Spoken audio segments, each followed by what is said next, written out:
the second semester with creative writing. I will be your teacher for this subject, Teacher Floradel B. Almero, or you could just call me TeacherDel. Let's go.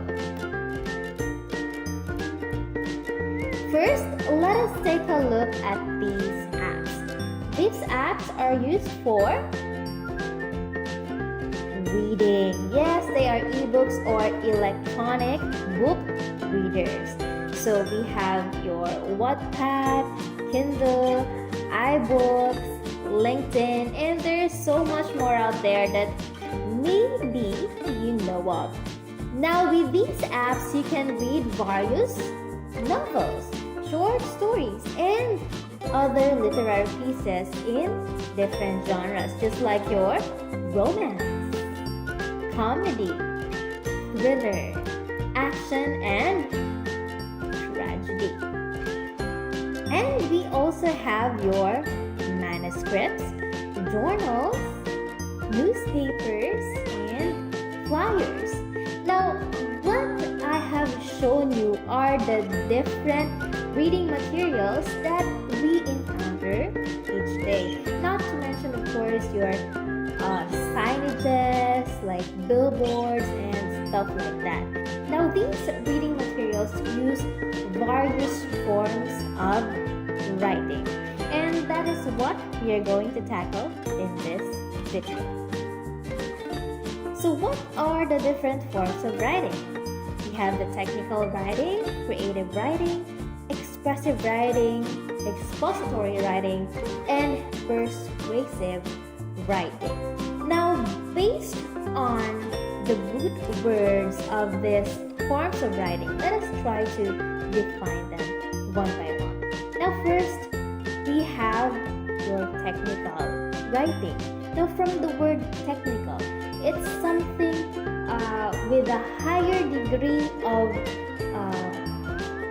usage, right? Technical. It's so technical, I can't understand it. Sometimes we say something like that, like for example, when we go to a hospital and our friend was diagnosed with something, and then the doctor said some words that we do not understand, explaining what's happening with your friend, and you're going to say inside of your head, what? That is so technical, medical terms, I don't know, I don't understand. Now, that's technical. Now, with creative writing, of course, from the word creative, it's something imaginative, it's something wonderful, it's beautiful, right? We create something from it. And next one is expressive. Now with expressive, from the word express, we try to express something, let something out from our hearts, from our mind, and put it into writing. Now with expository, we are exposing something. Exposes, like news, we're going to expose someone, expose a certain what do you call that, controversy, like or theories or something, that we're going to expose something about it that a lot of people don't know of. So that's expository writing. And of course, the last one is your persuasive writing, from the word persuade.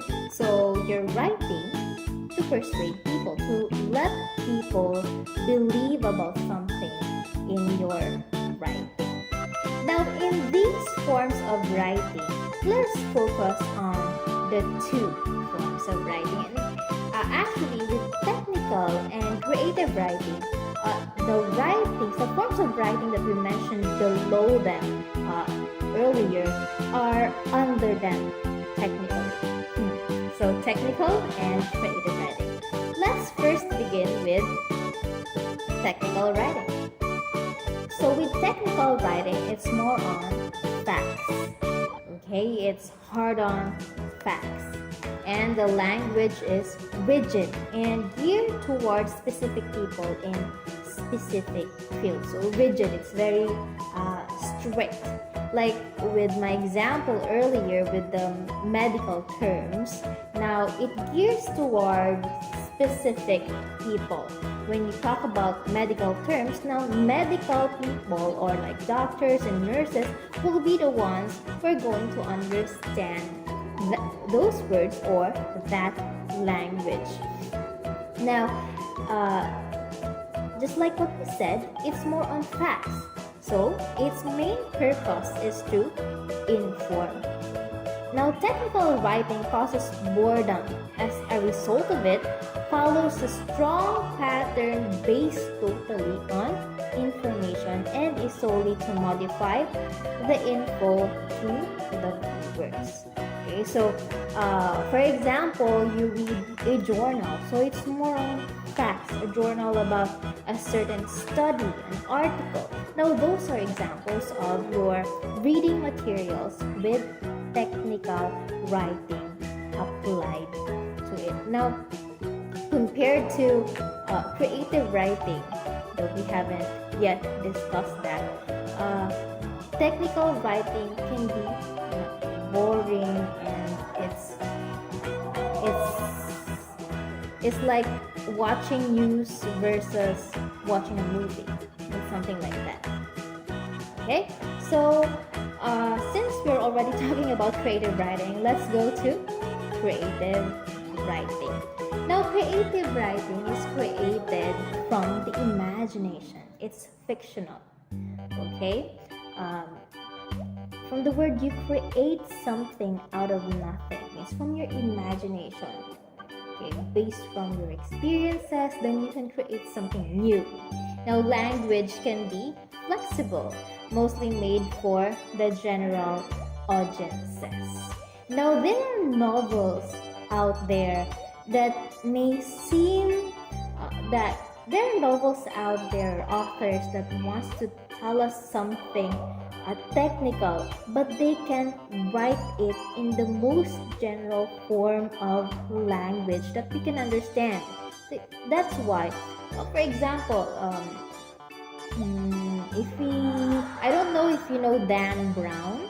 Now, Dan Brown wrote about this story about the technological world, the underground of information, data, and everything else. Now, if we talk about those, it's so technical. What about data? What about the computers? They're trying to do something about it, keeping the data away from people and knowing something about us that we don't know of, something like that. But then he wrote it in a way that it's so understandable. It's like we are already exposed in that kind of world that we understand such technical things explained to us in a general sense, if you know what I mean. And of course, it's fun to read since its main purpose is to entertain. So fun, it's entertaining. Okay, so just like what I said earlier, if you compare technical writing to creative writing, it's like watching news. For example, TV Patrol or 24 Oras with your hard news, and then while comparing it to watching Wawawi or Showtime.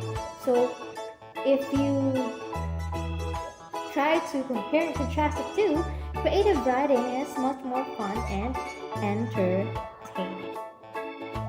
Now, even though this may seem ironic, technical writing can be done creatively.